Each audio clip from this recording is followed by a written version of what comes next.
Hello बच्चों, so let's see this question. So the question says one mole of यहाँ दे रखा है 1 mole of gas mixture is heated under constant pressure and heat required delta Q is plotted against temperature difference acquired. Find the value of gamma for mixture. तो यहाँ पे gamma की value निकालनी है mixture के लिए क्या होगी. ओके, सो चलिए इसको शुरू करते हैं फटाफट से क्वेश्चन को जल्दी से.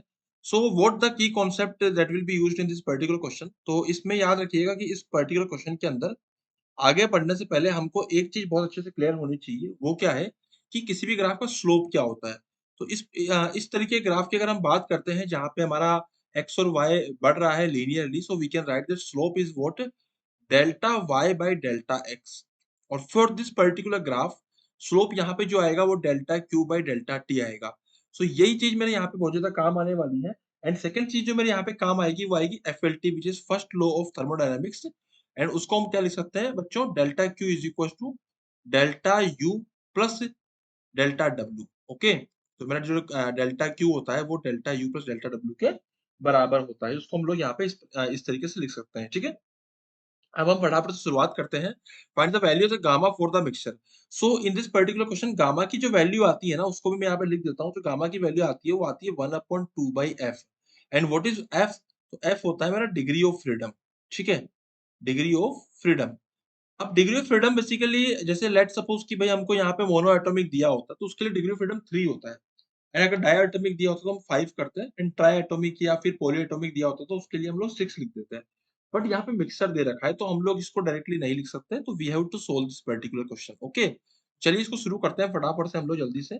सो यहाँ पे मैं थोड़ा पेन चेंज कर लूँ ताकि आप लोगों को यहाँ पे मोनोटोनस ना लगे सब कुछ. चलिए सबसे पहले हम बात करेंगे PV is equal to NRT. है ना, we are writing it PV is equal to NRT. And यहाँ पे मैं लिख दूंगा इसको, अगर मैं डिफरेंशिएट करूंगा या तो मैं जैसे पी तो कांस्टेंट है मेरा, so P into dV is equal to what n R into D T. ठीक है, इसको मैं इस तरीके से लिख सकता हूँ. अब हम जानते हैं कि जो डेल्टा क्यू होता है उसको अभी भी मैंने लिखा कि delta U plus delta W, या मैं लिख दूं delta W plus delta U. ठीक है बच्चों, सो डेल्टा क्यू की जो वैल्यू है वो कितनी आ रही है यहाँ पे, डेल्टा क्यू जो मेरा आ रहा है वो आएगा डेल्टा डब्ल्यू. तो डेल्टा डब्ल्यू बेसिकली क्या होता है, P into dV. And delta V की वैल्यू क्या होती है, एन सीवी डी टी. अभी सीवी क्या होता है, सीवी की अगर हम बात करते हैं तो यह है हमारा specific heat constant at sorry specific heat at constant volume. Okay, so यहाँ पे एन सीवी डी टी आ गया हमारा. तो अभी हम बात करेंगे पी इंटू डीवी. तो what is P into dV? अभी हमने यहाँ से सोल्व करा P dV is n R d T. So उसकी वैल्यू मैं पुट कर दूंगा यहाँ पे n R d T plus n Cv. अब जो सीवी होता है ना उसकी जो वैल्यू आती है वो किसके बराबर आती है? सो बेसिकली सीवी हमारा आता है F by two into R के बराबर. तो उसको आप यहाँ पे पुट करोगे तो ये हो जाएगा F by two F into R by two into D T. ठीक है, सो यहाँ मैं थोड़ा पेन चेंज कर लेता हूँ ताकि आप लोगों को कंफ्यूजन ना हो. एंड इसको कॉमन ले लेता हूँ. So delta Q will be equal to what, यहाँ से जो भी कॉमन आता है कॉमन ले लीजिए. देखो एन की वैल्यू तो 1 है क्योंकि 1 मोल मिक्सर दे रखा है. सो एन को तो मैं 1 डाल के कॉमन ले लूंगा. आर मैंने कॉमन ले लिया है यहाँ से. एंड मैंने यहाँ से dt भी कॉमन ले लिया. dt को मैं डेल्टा टी लिख दूंगा क्योंकि यहाँ पे टेम्परेचर में जो डिफरेंस जो आ रहा है वो लीनियरली चेंज हो रहा है. ठीक है, और इसकी जो वैल्यू बचेगी वो बचेगी 1 plus F by to. Okay, so delta Q by delta T. अब मैंने अभी बात करी delta Q by delta T क्या है, इसका स्लोप है. एंड स्लोप क्या होता है, change in Q by change in delta T. तो मैं यहाँ पे ऐसे स्लोप निकाल रहा हूँ. Delta Q by delta T की जो वैल्यू अभी हमारी आई थी वो आएगी. चेंज कितना आ रहा है देखो यहाँ पे देखिए ग्राफ में, अपर पॉइंट पे 2500 जूल है. So I can write 2500 minus 0 divided by 100 minus 0. Okay. So delta Q by delta T की जो वैल्यू आएगी वो आएगी मेरी 25. बाकी सब मैंने इसको सोल्व कर दिया है. तो मैं यहाँ पे वैल्यू पुट कर दूंगा. व्हाट आई कैन पुट कि यहाँ पे delta Q by delta T this will be equal to R into 1 plus F by two. इसकी वैल्यू आएगी 25. R की वैल्यू होती है 8.31, है ना, और इसकी वैल्यू होती है 1 प्लस एफ बाई टू.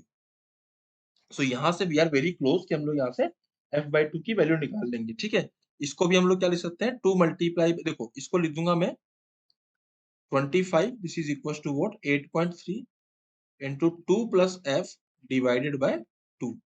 इसको मैंने इस तरीके से लिख दिया है. अब मैं इसको आगे सोल्व करूंगा तो यहाँ से कितना आएगा मेरा, जो 2 प्लस एफ की वैल्यू आएगी वो आएगी 25 into 2 is 50 divided by 8.3. Getting my point? So 50 by 8.31 होता है एक्चुअली इसकी वैल्यू, तो इसको सोल्व करने पे जो वैल्यू आएगी वो आएगी 6.01 और f की वैल्यू आएगी 4.01, क्योंकि 6.01 से 2 माइनस करूंगा तो 4.01 बचेगी।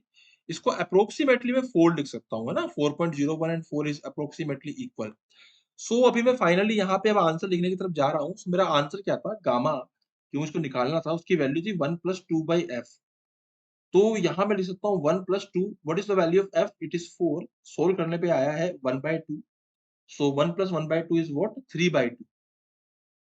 So the gamma is what? 3/2. So the final answer we have calculated in this particular question using the slope condition and first law of thermodynamics. So the final answer, the value of gamma is 3/2.